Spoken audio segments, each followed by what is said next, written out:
Chapter 16, Polar Bear. It wasn't a real polar bear. It was a man in a polar bear suit. Not the best polar bear suit either. This one was made of cotton wool that looked as if it had been scavenged from the hospital. There were 2 holes for the eyes, the ears were made of sponges, and the nose was made from the end of a stethoscope. The claws were curtain hooks, the fangs were nothing more than folded pieces of white cardboard from a medicine box.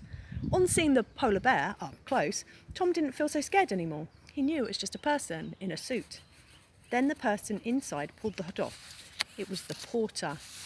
Man in polar bear suit. 2 holes for eyes, ears made from sponges, cotton wool scavenged from the hospital, nose made from the end of the stethoscope, fangs made from pieces of white cardboard from a medicine box, claws made from curtain hooks. On seeing the man's misshapen face, the boy screamed again. "Ah! Hello, children," said the porter cheerfully. "I am so sorry I'm late."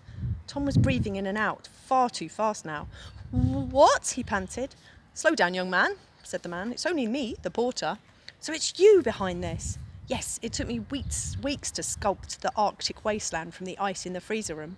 Thankfully, it hasn't been defrosted for years, so there's plenty of snow to play with." Tom was bemused. He'd only been told that the Midnight Gang was for kids, and a secret from grown-ups. What on earth was this scary-looking man involved? "Hello, porter," said Amber, as George and Robin struggled to wheel her from the entrance of the freezer room. "Good evening, young Miss Amber," replied the man. "I was planning to pop out from you from behind the igloo dressed as a polar bear and surprise you, but I just couldn't sew on the ears in time."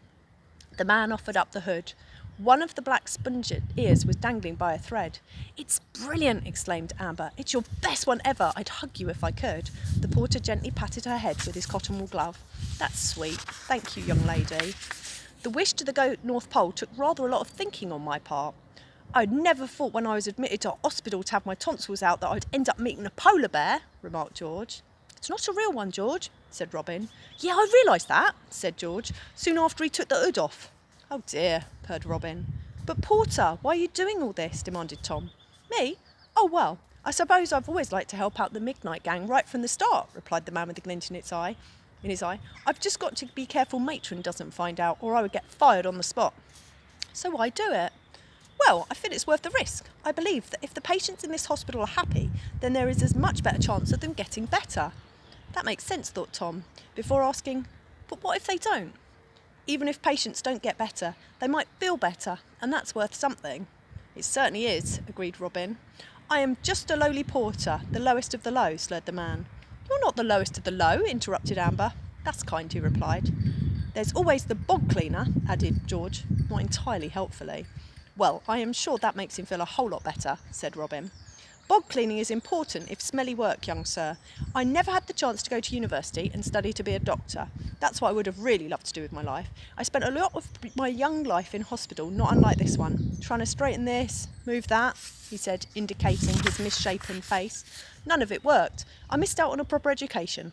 I would have loved to have gone to school, but I was told I was better to stay in hospital where I wouldn't frighten the other children." Tom suddenly felt a hot surge of guilt. The boy had screamed when he'd seen the porter, not once, but twice. "I've been in hospital now for 2 months with these blasted broken arms of mine," said Amber, "and so many children have come and gone from the ward in that time. So many dreams have come true, but none of us could have done it without Porter." The porter looked a little bashful.